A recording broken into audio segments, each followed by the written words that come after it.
Narito ang buong kwento ng Arka ni Noah batay sa Biblia at mga kaugnay na sanggunian. Sanhi ng paglikha ng Arka. Nakita ng Diyos na napuno na ng kasamaan, karahasan, at masamang pag-isip ang daigdig. Nagpasya siya na lipulin ang lahat ng nilalang sa pamamagitan ng malaking baha. Ngunit nakita niya na si Noah ay isang matuwid at tapat na tao, kaya't pinili niya itong iligtas. Iniutos ng Diyos kay Noah na gumawa ng isang malaking arka gamit ang kahoy na gopher, na may sukat na 300 kubit ang haba, 50 kubit ang lapad, at 30 kubit ang taas. Dapat itong may 3 palapag, mga kwarto, at dapat na pinturaan ng pitse sa loob at labas para tumigil sa pagtagas ng tubig. Iniutos din na dalhin niya ang kanyang pamilya at mga hayop, 2 bawat uri ng didalisay na hayop, at 7 peres bawat uri ng dalisay na hayop at mga ibon, kasama ang sapat na pagkain para sa lahat. Pagdating ng baha.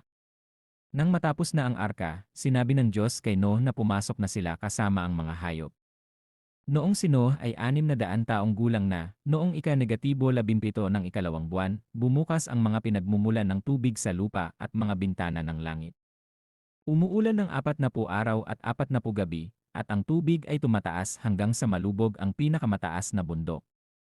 Lahat ng nabubuhay na nilalang sa lupa ay namatay maliban sa mga nasa loob ng arka. Paglubog ng baha at paglitaw ng lupa. Matapos ang 150 araw, nagsimulang bumaba ang tubig. Noong ika-17 ng ikapitong buwan, ang arka ay tumigil sa bundok ng Ararat. Pagkalipas ng 40 araw pa, lumitaw na ang tuktok ng bundok.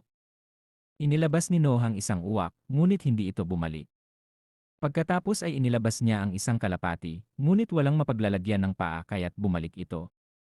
Pagkalipas ng 7 araw, inilabas niya muli ang kalapati, at bumalik ito na may dalang dahon ng olibo, alam na ni Noah na unti-unting natutuyo na ang lupa.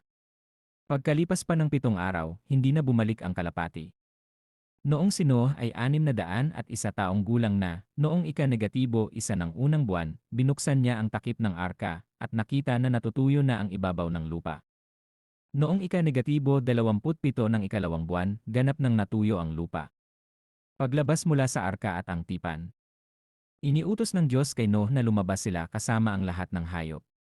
Pagkatapos, nagtayo si Noah ng dambana at nag-alay ng handog sa Diyos. Natutuwa ang Diyos sa handog at ipinangako na hindi na niya muling lilipulin ng baha ang daigdig. Itinakda niya ang bahaghari bilang tanda ng kanilang tipan, kapag may ulan at makikita ang bahaghari, alaalaan ng Diyos ang kanyang pangako. Binigyan din niya ng pagpapala si Noah at ang kanyang mga anak na paramihin at maparami ang sangkatauhan sa daigdig. Ang kwentong ito ay may mahalaga